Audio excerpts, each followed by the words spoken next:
Свою деятельность в фонде Булата Утемуратова я начала с 2015 года уже. У меня базовое образование психология.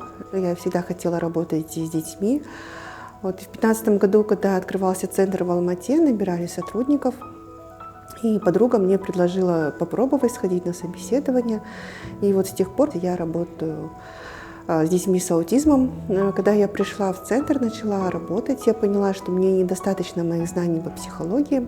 В самом начале, когда я начала работать с детьми с аутизмом, у меня были определенные трудности.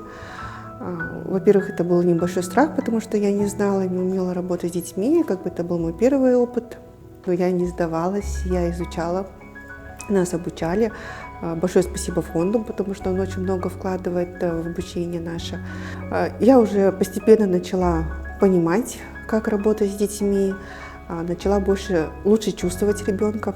После того, как в Шымкенте был открыт центр, мы с коллегой приезжали несколько раз, помогали сотрудникам в открытии, помогали обучать сотрудников.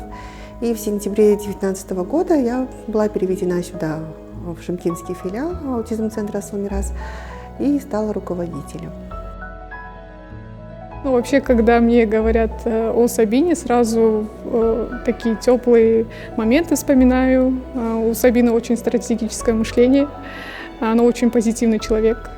Я могу сказать, что я всегда могу довериться ей, и она всегда может прийти мне на помощь.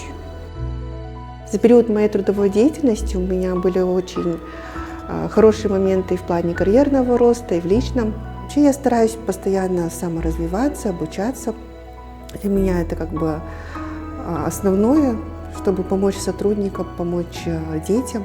Нужно постоянно развиваться, изучать новые методики, технологии.